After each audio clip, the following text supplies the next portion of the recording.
हो रही है उम्र मिसले बर्फ गम चुपके चुपके रफ्ता रफ्ता दम बदम আমার আপনার জীবনটা ধীরে ধীরে ক্ষয় হয়ে যাচ্ছে আমার আপনার কোনো খবরই নাই ঠিক কিনা বলেন এই জন্য মুসলমান ইমানদার যতই দিন যাচ্ছে সময় ব্যয় হচ্ছে আমি আপনি বড় হই না বরং ছোট হই ঠিক কিনা এই জন্য সময় থাকতে সময়ের মূল্যায়ন করা নবীজি সাল্লাল্লাহু আলাইহি ওয়াসাল্লাম বলেন নি'মাতানে মাগবুনুন ফীহিমা কাসীরুম মিনান নাস দুইটা নিয়ামত বড় বড় নিয়ামত এমন আছে এই নিয়ামতগুলা অনেক বড় নিয়ামত মাগবুনুন ফীহিমা কাসীরুম মিনান নাস এই দুইটা নিয়ামতের ব্যাপারে অধিকাংশ মানুষ ধোঁকাগ্রস্ত দুইটা নিয়ামতের মূল্যায়ন করে না মূল্যায়ন করতে জানে না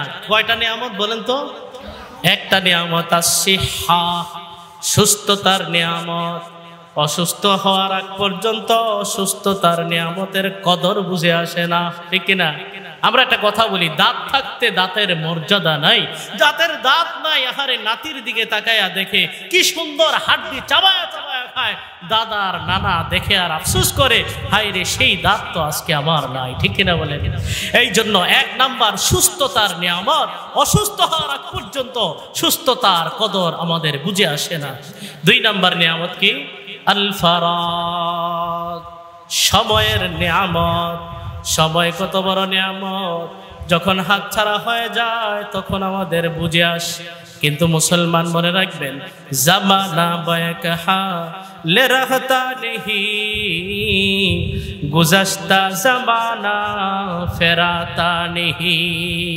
সময় এক অবস্থায় সব সময় থাকে না যেই সময় চলে যায় হাজার চেষ্টা করলেও ওই সময় আর ফিরিয়ে আনা সম্ভব হয় না এই জন্য এক বুড়া বলে আলা লাইতা শাবাবা ইয়াউদু ইয়াউমা হায়রে যৌবন যদি আরেকবার ফিরে আসতো যৌবনের কাছে অভিযোগ জানায় বলতাম বার্ধক্য আমার সঙ্গে কেমন নিষ্ঠুর আচরণ করে বসতে গেলে উঠতে পারি না উঠতে গেলে বসতে পারি না এমন এক সীমাবদ্ধতা চলে আসে হারে হারে টের পাওয়া যায় যৌবনকাল কত সুন্দর ছিল ঠিক কিনা বলেন এই জন্য মুসলমান সময় থাকতে সময়ের মূল্যায়ন করা নবীজি সাল্লাল্লাহু আলাইহি ওয়াসাল্লাম উম্মতকে নসিহত করে বলেন হে আমার উম্মত ইগতানিম খামসান ক্বাবলা খামসিন পাঁচ জিনিস আসার পূর্বে তুমি পাঁচ জিনিসের মূল্যায়ন করবা এক নাম্বার গিনাকা ক্বাবলা ফাকরিক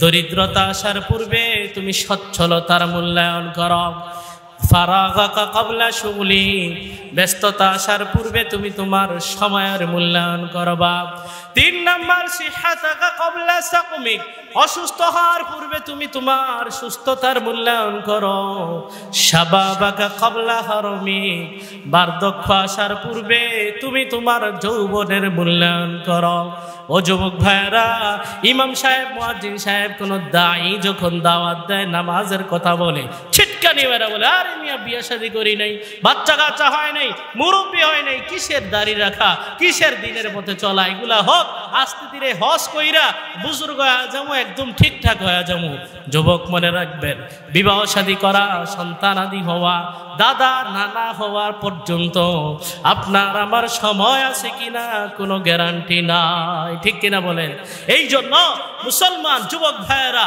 যৌবন কালটা আল্লাহর ইবাদতের মধ্যে কাটানো বৃদ্ধ হওয়ার পর আল্লাহর ইবাদত করা আর যৌবন কালের ইবাদত আকাশ পাতাল পার্থক্য ঠিক কিনা বলেন এই জন্য এক কবি বলেন দর জবানি তওবা করদান শিওয়ে পয়গম্বরি वक्ते पीरी गुर्गे जालिम मिशावद परहेजगार একই বলেন যে যৌবন কালে তওবা করা এটা তো নবীওয়ালা বৈশিষ্ট্য সুবহানাল্লাহ কেননা বৃদ্ধ হওয়ার পরে হিংস্র বাঘ, হিংস্র সিংহ তারও দাপট কমে যায়, ঠিক কিনা বলেন? চিড়িয়াখানায় গিয়া দেখবেন বুড়া বুড়া বাঘগুলা কুত্তার মতো গেউ গেউ করে, কোনো ইয়া নাই, হুঙ্কারে কোনো আওয়াজ নাই, ঠিক কিনা বলেন?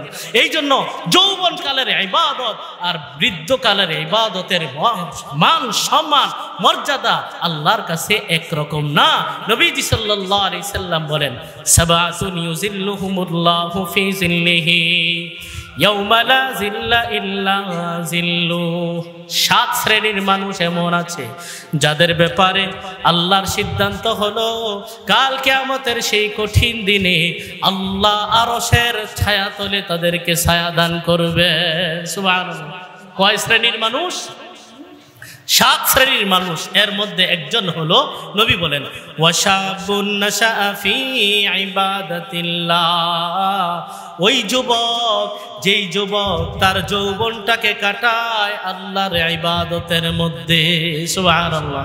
তাহলে নবী বললেন 5 জিনিস আসার পূর্বে 5 জিনিসকে মূল্যায়ন করবা। 1 নাম্বার সচ্ছলতা মূল্যায়ন করবা, অসচ্ছলতা আসার পূর্বে। 2 নাম্বার ব্যস্ততা আসার পূর্বে তুমি তোমার সময়ের মূল্যায়ন করবা। 3 নাম্বার অসুস্থ হওয়ার পূর্বে সুস্থতার মূল্যায়ন করবা। 4 নাম্বার বার্ধক্য আসার পূর্বে মুসলমান তুমি তোমার যৌবনের মূল্যায়ন করবা। 5 নাম্বার হায়াতাকা ক্বাবলা মাউতিক, সর্বোপরি মৃত্যু আসার পূর্বে তুমি তোমার জীবনটার মূল্যায়ন করো। এই জন্য মুসলমান সময় থাকতে সময়ের দাম দিতে হবে।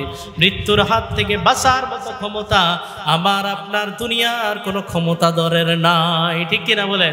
মৃত্যু থেকে বাঁচার জন্য যতই বাহানা গ্রহণ করি না কেন, মাইকেল জ্যাকসন নামে একজন পৃথিবী বিখ্যাত পপ সম্রাট, একজন শিল্পী ছিল, তার বড় ইচ্ছা ছিল সে 150 বছর হায়াত পাবে, জীবন যাপন সে এতটা উপভোগ করবে, 150 বছর পর্যন্ত সে টিকে থাকার উদ্দেশ্যে বিশেষ কমিটি গঠন করেছে। হ্যাঁ, মেডিকেল কমিটি। এই কমিটি, ডাক্তারদের কমিটি, কোনো পরীক্ষা নিরীক্ষা ছাড়া সে কোনো খাবার গ্রহণ করত না। প্রত্যেক দিন ল্যাবে তার দেহ বডি পরীক্ষা নিরীক্ষা করা হইতো। কিন্তু আল্লাহর নির্ধারিত যে সিদ্ধান্ত, যে মেয়াদ, এই মেয়াদকে অতিক্রম করার ক্ষমতা কারো আছে? 150 বছর বাঁচার জন্য এত আশা ভরসা, মাত্র 50 বছর বয়সে তার হায়াত শেষ। এই জন্য আল্লাহ পাক রব্বুল আলামিন বলেন, আইনামা তাকুনু ইউদরিকুমুল মাউতু ওয়ালাউ কুনতুম ফি বুরুজিম মুশাইয়াদা। আল্লাহ বলেন, যতই মজবুত প্রাসাদের মধ্যে থাকো না কেন, যেই প্রাসাদের কোনো দরজা নাই, কোনো জানালা নাই, মশা মাছি ঢুকার মতো কোনো ছিদ্র নাই, এমন নিচ্ছিদ্র, এমন সিকিউরিটিওয়ালা কোনো প্রাসাদের মধ্যেও যদি থাকো, আল্লাহ বলেন মৃত্যু নামক বস্তু সেখানেই তোমাকে গ্রাস করে নিবে, ঠিক কিনা বলেন? এই জন্য মুসলমান কেউ তার নির্দিষ্ট সময়কে অতিক্রম করতে পারে না। হ্যাঁ, এটাও মনে রাখবেন, কোনো ব্যক্তি তার নির্দিষ্ট সময়ের পূর্বে মরতেও পারে না। আল্লাহ বলেন, ওয়ামা কানা লিনাফসিন আন তামুতা ইল্লা বিইজনিল্লাহি কিতাবাম মুআজ্জালা। আল্লাহ বলেন, নির্দিষ্ট মেয়াদ ছাড়া, আল্লাহর হুকুম ছাড়া দুনিয়ার মধ্যে কোনো মানুষ মরতেও পারে না। প্রশ্ন জাগবে যে হুজুর, অনেক সময় সুসাইড করে, আত্মহত্যা করে অনেক মানুষ, নাউজুবিল্লাহ বলেন, আত্মহত্যা করে অনেক মানুষ মৃত্যুবরণ করে, তো সে তো তার নির্দিষ্ট সময়ের আগেই মারা গেল মনে হয়। আল্লাহ বলেন, না, অসম্ভব কথা। সুসাইড যারা করে, আত্মহত্যার ট্রাই যারা করে, সবাই কি সেভাবে মৃত্যুবরণ করে? নাকি অনেকেই আত্মহত্যা তার সাকসেস হয় না? হয় না বলেন না? আমাদের এলাকায় একজন পেরেশানিতে খুব বেশি চিন্তিত, আত্মহত্যা করার জন্য গাছে উঠছে, আম গাছে উঠা একটা ডালের মধ্যে রশি ঝুলাইছে। ঘটনাক্রমে সেই ডাল ছিল শুকনা, রশিতে যখন ঝুলছে ডাল শুদ্ধা নিচে পড়ে গেছে। এমন ব্যথা পাইছে, আল্লাহ রে, গাছ থেকে পড়ে যেই ব্যথা পাইলাম, মরণের ব্যথা না জানি কত কষ্ট। এরপরে আর ট্রাইও করে না, আজকে 15 বছর হয়ে গেছে। তাহলে ট্রাই করলেই কি মৃত্যুবরণ করা যায়, নাকি আল্লাহর ফয়সালা লাগে? মুসলমান মনে রাখবেন, মৃত্যু আসবেই। আল্লাহ পাক রব্বুল আলামিন কোরআনে বলেন, কুল্লু নাফসিন যায়িকাতুল মাউত, সুম্মা ইলাইনা তুরজাউন। দুনিয়ার মধ্যে যত প্রাণী আছে সব প্রাণী মৃত্যুর স্বাদ আস্বাদন করবেই করবে। আল্লাহ বলেন তোমরা অবশ্যই আমি আল্লাহর কাছে প্রত্যাবর্তন করবে। আল্লাহ পাক রব্বুল আলামিন বলেন কুল ইয়াতাওয়াফাকুম মালাকুল মাউতিল্লাযী উকিলা বিকুম সুম্মা ইলা রাব্বিকুম তুরজাউন। আল্লাহ বলেন তোমাদের মৃত্যু, তোমাদের জান কবজের জন্য যে দায়িত্বপ্রাপ্ত ফেরেশতা নির্দিষ্ট সময়ে তোমাদের জানকে কবজ করে নিবে, এরপরে তোমরা আমি আল্লাহর কাছে ফিরে আসতে হবে।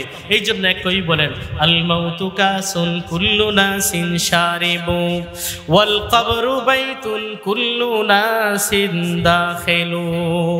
মৃত্যু এমন একটা পেয়ালা, এই পেয়ালায় সবাইকেই চুমুক দিতে হবে। কবর এমন একটা ঘর, এই ঘরের মধ্যে সকলকেই প্রবেশ করতে হবে। ঠিক কিনা বলেন? এই জন্য মুসলমান মনে রাখতে হবে মৃত্যু আসবেই, তবে কবে আসবে এটা জানা নাই। কবে আসবে এটা জানা নাই। আল্লাহ পাক রব্বুল আলামিন কোরআনে কারিমে বলেন 5টা জিনিস এমন আছে যেটা দুনিয়ার কোনো মানুষ জানে না। এ সম্পর্কে একমাত্র ইলম একজনের কাছে আছে, তিনি কে? আল্লাহ। আল্লাহ বলেন ইন্নাল্লাহা ইনদাহু ইলমুস সাআ।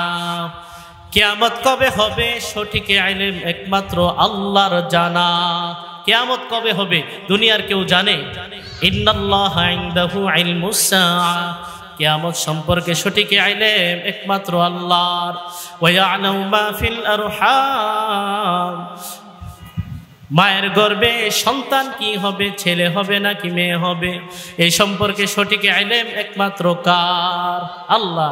অনেক সময় মনে হবে যে আল্ট্রাসাউন্ড করে তো ডাক্তাররাও বলে দেয় ছেলে হবে নাকি মেয়ে হবে, কিন্তু অনেক সময় দেখবেন তারা এটা যন্ত্রপাতি ফিট করে বলে, তাও অনেক সময় নিশ্চিতভাবে বলে না। অনেক সময় বলে ছেলে হবে কিন্তু দেখা গেছে মেয়ে হয়েছে। ঠিক কিনা বলেন? তবুও যদি বলেও দেয় পরীক্ষা নিরীক্ষা কইরা, কিন্তু এই ছেলে ভালো হবে নাকি অপদার্থ হবে, নাকি চোর ডাকাত হবে, না বিশ্ববিখ্যাত বুজুর্গ হবে, মেয়েটা ভালো হবে না নর্তকী হবে, নাকি আল্লাহর নাফরমানির কোনো জিন্দেগি ওয়ালা হবে, এ সম্পর্কে সঠিক ইলম কার? ওয়ামা তাদরি নাফসুম মাযা তাকসিবু গাদা। আল্লাহ পাক রব্বুল আলামিন বলেন কোন মানুষ জানে না কাল সে কি করবে। কত পরিকল্পনা করে, কত কিছু পরিকল্পনা করে রাখে। বাঁচবে আর 10 বছর, বয়স হয়ে গেছে 90 বছর, এখনো চুক্তি করে, বিভিন্ন চুক্তিনামায় সই করে 30 বছরে। ঠিক কিনা বলেন? কত পরিকল্পনা করে।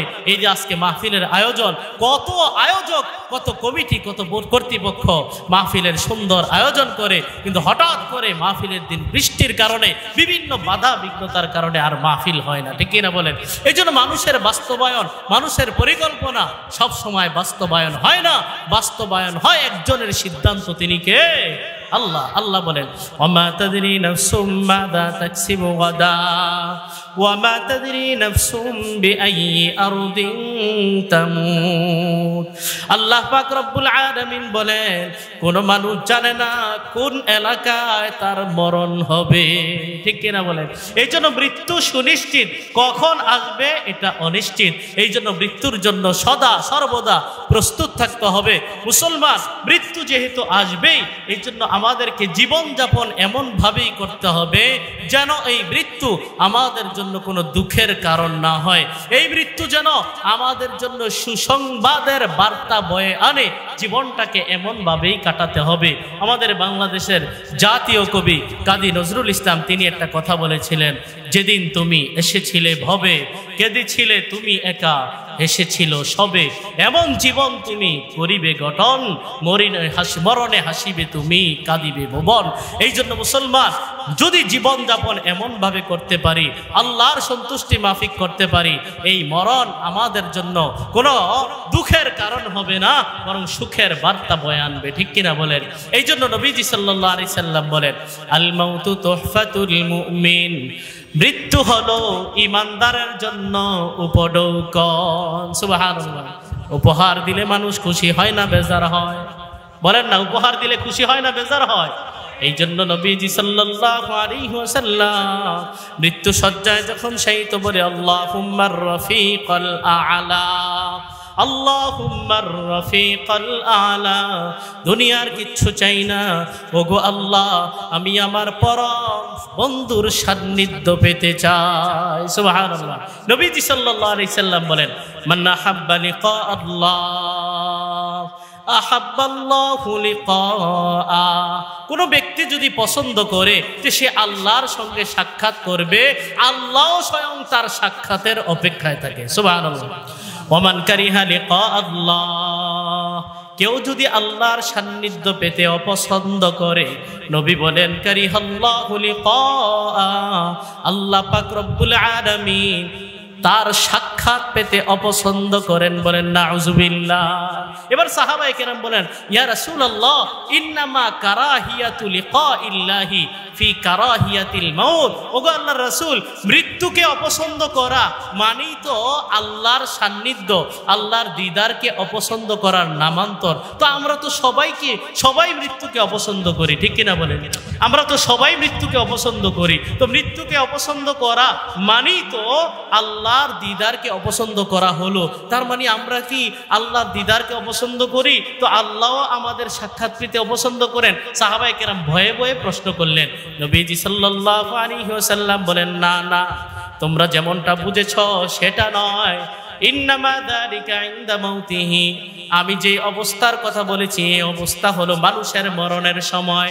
ইদা বুশিরা বিরহমাতিল্লাহি ওয়া মাগফিরাতিহি, মৃত্যুর সময় যখন বান্দাকে আল্লাহর রহমত এবং মাগফিরাতের ব্যাপারে সুসংবাদ দেওয়া হয়, আহাব্বা লিকা আল্লাহ, এই বান্দা আর দুনিয়াতে থাকতে চায় না, আল্লাহর সান্নিধ্য পাওয়ার জন্য বেকারার হয়ে যায়। সুবহানাল্লাহ। তাহলে বুঝা গেল ঈমানদার ব্যক্তি তার মৃত্যু সজ্জায় শায়িত অবস্থায় আল্লাহর রহমত, মাগফিরাত এবং জান্নাতের সুসংবাদ লাভ করে। সুবহানাল্লাহ। এই হাদিস দ্বারা বোঝা যায় যে মুমিন বান্দা শুধু সাহাবায়ে কেরাম দুনিয়ায় থাকতে জান্নাতের সুসংবাদ পেয়েছেন, বিষয়টা এমন নয়, বরং মুমিন বান্দাও মৃত্যু সজ্জায় শায়িত অবস্থায় দুনিয়ায় থাকতে জান্নাতের সুসংবাদ পেতে পারে। সুবহানাল্লাহ। আল্লাহ পাক রব্বুল আলামিন কোরআনে বলেন, ইন্নাল্লাযীনা ক্বালু রাব্বুনাল্লাহ, নিশ্চয়ই যারা বলে আমাদের রব, চিল্লায় বলেন আল্লাহ। আমাদের রবকে, যারা বলে আমাদের রব আল্লাহ, সুম্মাস্তাকামু, এরপরে অটল অবিচল থাকে এই দাবির উপরে, তাতানাজ্জালু আলাইহিমুল মালাইকা, মরণকালে তার জন্য ফেরেশতারা আগমন করে। ফেরেশতারা আসার পর বলে, আল্লাহ তাখাফু ওয়া লা তাহজানু, ও আল্লাহর বান্দা ভয় পাবে না, টেনশন করবে না, সামনের রাস্তায় কোনো ভয় নাই, অতীতের জন্য কোনো টেনশন নাই। ওয়া আবশিরু বিল জান্নাতিল্লাতী কুনতুম তুআদুন, যেই জান্নাতের ওয়াদা দেওয়া হয়েছিল তুমি আজকে সেই জান্নাতের সুসংবাদ গ্রহণ করে নাও। সুবহানাল্লাহ। তাহলে বোঝা গেল ঈমানদার দুনিয়ায় থাকতেই মরণকালে মৃত্যু সজ্জায় শায়িত অবস্থায় জান্নাতের সুসংবাদ লাভে ধন্য হতে পারে। সুবহানাল্লাহ। নাহনু আউলিয়াউকুম ফিল হায়াতিদ দুনিয়া ওয়া ফিল আখিরাহ, দুনিয়া থেকে যাওয়ার পর তুমি একাকী সফর করবা, তোমার ভয় পাবে, তোমার বড় ভয় করবে। ফেরেশতারা বলে, ও আল্লাহর গোলাম, দুনিয়ার মধ্যে আমরা তোমার সাথে ছিলাম, আখিরাতেও আমরা তোমার সঙ্গে আছি, জান্নাতে যাওয়া পর্যন্ত আমরা ফেরেশতারা তোমার সঙ্গেই থাকবো। সুবহানাল্লাহ। তাহলে বোঝা গেল বান্দা যখন মৃত্যু সজ্জায় শায়িত হয় আল্লাহর পক্ষ থেকে ক্ষমা এবং রহমতের সুসংবাদ দেওয়া হয়। বিপরীতে নবী বলেন, ওয়াইদা বুশিরা বিগযাবি সাখাতিল্লাহি ওয়া গযাবি, আর যখন বান্দা দুনিয়ার মধ্যে থাকা অবস্থায় পাপিষ্ঠ অবস্থায় জীবন যাপন করে, মৃত্যু সময় তাকে বড় আযাব গজবের ভয় দেখানো হয়, তখন কারিহা লিকা আল্লাহ, এই বান্দা তখন আল্লাহর সঙ্গে মিলিত হতে চায় না, বলে হায় আমি এই চেহারা আল্লাহকে কিভাবে দেখাবো, এই মুখ আমি আল্লাহকে কিভাবে দেখাবো। নবী বলেন কারিহাল্লাহু লিকা, আল্লাহ পাক রব্বুল আলামিন তখন নিজেও তার সাক্ষাৎ পাওয়াটাকে ঘৃণা করে। নাউজুবিল্লাহ। এই জন্য মুসলমান ভক্তকে স্মরণ করতে হবে। নবীজি সাল্লাল্লাহু আলাইহি ওয়াসাল্লাম দাখালা মুসাল্লা, মসজিদে আগমন করলেন। ফারান্নাসা কান্নাহুম ইয়াকতাশিরুন, মসজিদে আসার পর সাহাবায়ে কেরামকে দেখলেন কেমন যেন একটু হাসি তামাশায় ব্যস্ত। নবীজি সাল্লাল্লাহু আলাইহি ওয়াসাল্লাম বললেন, ও সাহাবীরা, লাউ আন্নাকুম আকসারতুম যিকরা হাদিমিল লাজ্জাত লাশাগালাকুম আম্মা আরা। ও সাহাবীরা, মৃত্যুকে যদি তোমরা বেশি বেশি স্মরণ করতা, এই হাসি তামাশায় আমি তোমাদেরকে দেখতাম না। নবীজি সাল্লাল্লাহু আলাইহি ওয়াসাল্লাম বলেন, সাহাবীরা নসিহত শুনে নাও, আকসিরু যিকরা হাদিমিল লাজ্জাত, মরণের কথা বেশি বেশি স্মরণ করো।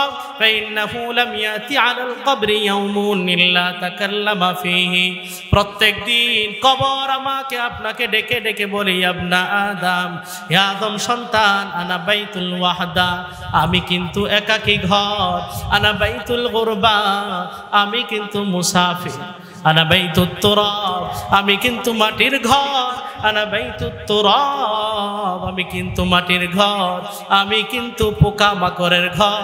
আসবা তো বান্দা, আমি কবরের প্রস্তুতি নিয়ে আসবা। এই জন্য নবী বলেন, কবরের প্রস্তুতি নেওয়ার জন্য তুমি সেভাবেই কবরের কথা স্মরণ করে, মরণের কথা স্মরণ করে সেভাবেই জীবনযাপন করো। মুসলমান ইমানদার, আজকের এই মাহফিল মূলত কবরবাসীদের রুহের মাগফিরাত উপলক্ষে।